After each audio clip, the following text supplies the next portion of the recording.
మనం మన మనసు మనదేనా? లేక మనం దాని పెత్తనంలో ఉన్నామా? దాని అధీనంలో ఉన్నామా? దాని అధికారంలో ఉన్నామా?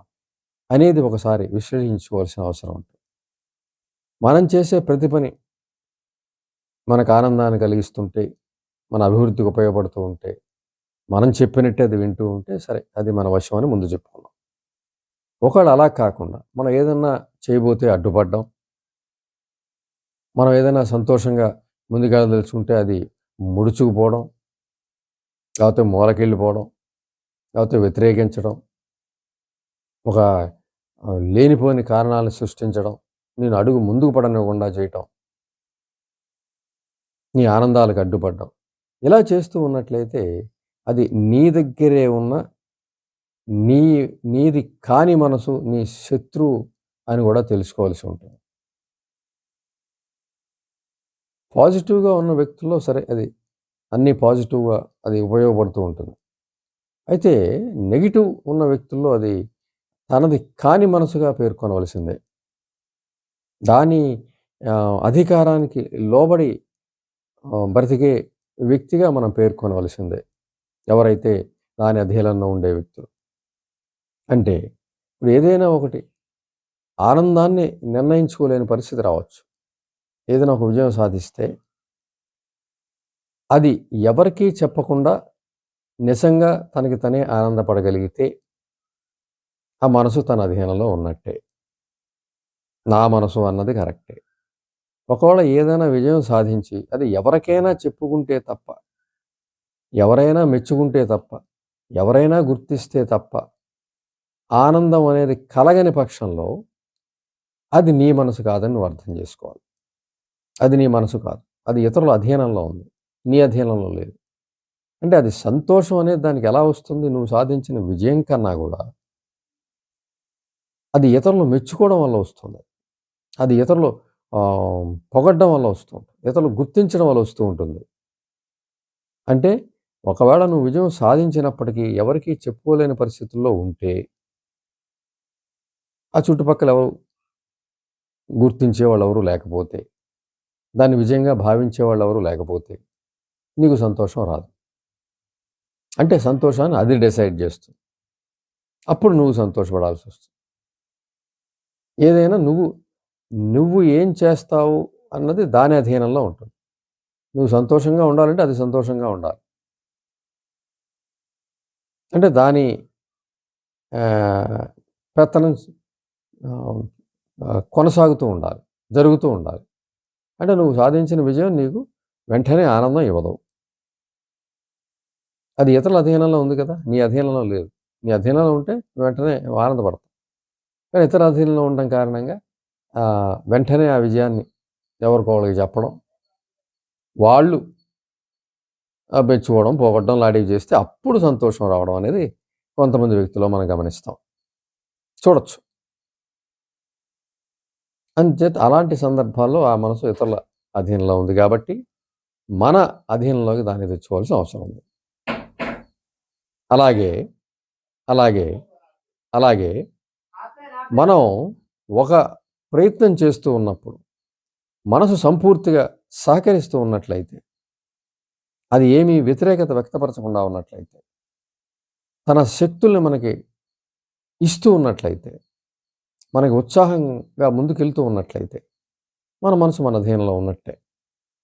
అలా కాకుండా మన సంకల్పం ఒకటి తీసుకున్నప్పుడు, అది మనకి వ్యతిరేక దిశలోకి వెడుతూ ఉన్నప్పుడు, మనని నిరుత్సాహకరమైనటువంటి మాటలతో వెనక్కి నెడుతున్నప్పుడు, పనులకి లేనప్పుడు, వంకలు పెడుతూ ఉన్నప్పుడు, అదేంటంటే దానికి ఇష్టం లేనప్పుడు శారీరకమైన ఇబ్బందులు కలిగిస్తూ ఉంటుంది. అలాంటి సందర్భంలో మనము దాని అధీనంలోకి వెళ్ళిపోయే పరిస్థితి క్రియేట్ చేస్తుంది. అంటే ఏదైనా పని నువ్వు ఇష్టంతో మొదలుపెడితే అది కొనసాగనివ్వదు. కొనసాగనివ్వకుండా అది సగంలో ఆపేయడం, అసలు మొదలుపెట్టకపోవడం, లేదంటే ఇతరత్రా కారణాలు నీ మనసుకు పంపించి, నీ మనసు నీకే పంపించి నిన్ను ఆపు చేసేస్తుంది. ఆ సందర్భంలో గూడా నువ్వు మనసు అధీనంలో ఉన్నట్టు. ఏమనిపిస్తుంది? ఏమనుకున్నా సాధించలేకపోతున్నాను. సంకల్పం ఉంటోంది. కానీ నేను చేయలేకపోతున్నాను. దీని వలన ఎప్పటినుంచో అనుకున్న కోరికలు నెరవేరటం లేదు. నేనేం సాధిస్తానో నాకే తెలియట్లేదు.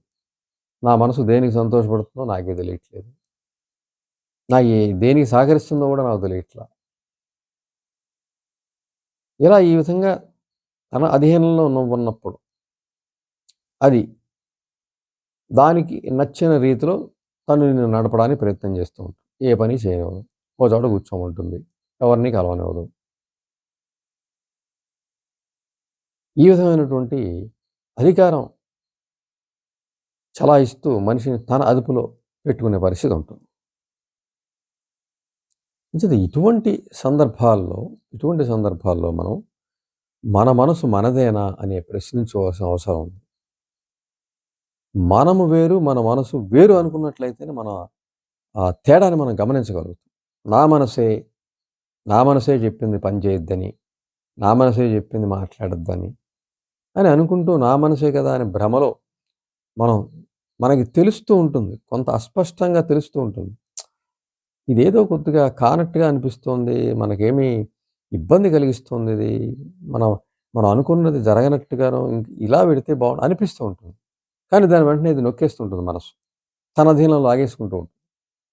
అయితే దానిష్టం వచ్చిన పరిస్థితిలో నువ్వు నడవాల్సి వస్తున్నావా లేదా ఒకసారి చెక్ చేసుకుంటే, అప్పుడు నీ మనసు నీదేనా? నీది కాదా? అన్నది తెలుస్తుంది. నీదే అయితే నీవు సహకరించాలి. నీది కాకపోతే నువ్వు దానికి సహకరించాల్సిన పరిస్థితి వస్తుంది. దానిష్టం వచ్చింటే నువ్వు బ్రతకాల్సి వస్తుంది. అది ఆనందం అంటే ఆనందం. అది దుఃఖం అంటే దుఃఖం. అది కూర్చోమన్న చోట కూర్చోవాలి, నిలబడమన్న చోట నిలబడాలి. అన్నీ తప్పు డైరెక్షన్ ఇవ్వచ్చు. ఓ చోట ఏం చేస్తుందంటే, ఓ చోట నిలవనీళ్ళలాగా ఓ చోట అట్టి పెట్టేస్తుంది. కదలనివ్వదు, మెదలనివ్వదు, మాట్లాడనివ్వదు. దాని అధీనంలో ఉంటే అలాగే పరిస్థితి. దాన్ని తప్పనిసరిగా మనం మార్చుకోవాలి. మన మనసు మన అధీనంలోకి తీసుకోవాలి. అది మన మాట వినేలా చేసుకోవాలి. దానికి ముందుగా స్వీయ అభిమానం అనేది పెంచుకోవాలి. అసలు మనం ఈ మానసిక సమస్య మన మనసు కాకుండా వేరొకరి అధీనంలో వెళ్ళడానికి కూడా బాల్యమే ప్రధానంగా మనం పునాదిగా ఆలోచించాలి. అప్పుడు ఈ మనసుని పెద్దవాళ్ళ అధీనంలోకి తీసుకొని ఉండాలి. వాళ్ళు చెప్పినట్టుగా నువ్వు వినేలా చేసుకొని ఉండాలి. వాళ్ళు గీసిన గీటు దాటకుండా నిన్ను పెంచి ఉండాలి. డిసిప్లైన్ పేరిట తీవ్రమైన డిసిప్లైన్ తోటి నీ ఆలోచనను కూడా, నీ మనసును కూడా వాళ్ళ అధీనంలోకి తీసుకొని ఉండాలి. వాళ్ళు ఏం చెప్తే అదే చేయటం. వాళ్ళ ఆనందమే నీ ఆనందం. వాళ్ళు తిడితే నీదే తప్పు అన్నట్టు. అది తప్పు కాకపోయినా కూడా. నీకు విచక్షణ కోల్పోతావు నువ్వు. నీ విచక్షణగా పనిచేయదు అక్కడ. వాళ్ళు తప్పు అన్నదే తప్పు అనుకోవడం నువ్వు. వాళ్ళు రైట్ అన్నదే రైట్ అనుకోవడం. వాళ్ళ స్పందనని బట్టి నువ్వు కొనసాగుతూ ఉండడం. వాళ్ళకి ఏది సంతోషం అదే నీకు సంతోషం అవ్వడం. అదే అనుకోవడం. ఇది బాల్యంలో మన నిమిత్తం లేకుండా జరిగినటువంటి ప్రక్రియ. ఎక్కడ అధికమైనటువంటి డిసిప్లైన్ ఉంటుందో, ఎక్కడ ప్రేమ తక్కువగా ఉంటుందో, ఎక్కడ ఆసక్తి తక్కువగా ఉంటుందో, ఎక్కడ నిర్లక్ష్యం ఉంటుందో, ఎక్కడ నిరాసక్తత ఉంటుందో, ఎక్కడ పట్టించుకోనితనం ఉంటుంది, ఎక్కడ విపరీతమైన తిట్లు ఉంటాయో, శాపనార్థాలు ఉంటాయో, ఈసడించుకోవడం ఉంటుందో, ఇక్కడ తప్పనిసరిగా ఈ వ్యక్తి, సదరు వ్యక్తి యొక్క మనసు వాళ్ళ అధీనంలోకి వెళ్ళిపోతుంది. తద్వారా ఇతను పెరుగుతూ ఉంటాడు కానీ ఇతని మనసు వేరొకడి అధీనంలోకి వెళుతూ ఉంటుంది. ఇతని మనసు ఇతను కాదు. ఆ అధీనత నుంచి తప్పించుకొని తన మనసు తన దగ్గరికి తెచ్చుకోవాలి అన్నట్లయితే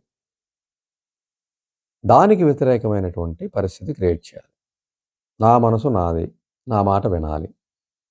దానికి ప్రయోగాత్మకంగా చిన్న చిన్న ప్రయోగాలు చేస్తూ, చిన్న ఏదైనా ఒక చిన్న విజయాన్ని ఎంచుకొని అది చేస్తూ, దానికి విపరీతంగా సంతోషపడడం, ఆనందపడడం, ఒక పుస్తకంలో నోట్ చేయడం, దాన్ని చూస్తూ ఉండడం.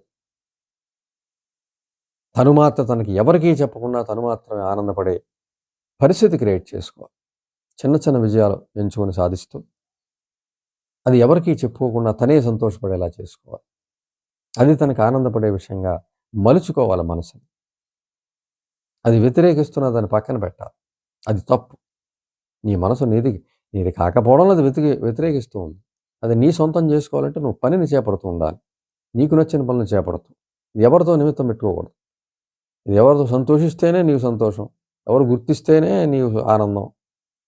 ఎవరు గుర్తించకపోతే నీకు పనే చేయని పరిస్థితి. వీటి నుంచి బయటపడి తీరాల్సిందే. నువ్వు సొంతగా పని పెట్టుకొని, దానిలో విజయం సాధిస్తూ, ఆనందపడుతూ, మనసు ఇది నా శక్తి సామర్థ్యాలతో సాధించింది. ఇది నా విజయము. నేను ఆనందపడాలి. ఇది నాకు సంతోషము అనుకుని ఎవరితో చెప్పకుండా, ఎవరి అధీనంలో మనసు వెళ్ళకుండా, నువ్వు చేసింది నీకే సంతోషం కలిగించాలి. అదెవరికీ చెప్పకూడదు. నీ సంతోషాన్ని నువ్వే అనుభవించాలి. ఈ విధమైన చేస్తూ ఉన్నట్లయితే మనసు నీ అధీనంలోకి వచ్చే అవకాశం ఉంటుంది. ప్రతిది కూడా ఇతరులకి చెప్పుకోవాలి. ఇతరులు చెప్తేనే ఇది ఏ పని కూడా అంతే. ఇతరులు చెప్పిన పని చేయడం, సొంత పని చేయలేకపోవడం, సొంతగా ఏది అనుకుని చేయలేకపోవడం. ఈ బానిస మనస్తత్వం నుంచి లేదంటే ఈ ఈ అధీన ఆధీన మనస్తత్వం నుంచి బయటపడి తీరాల్సిందే.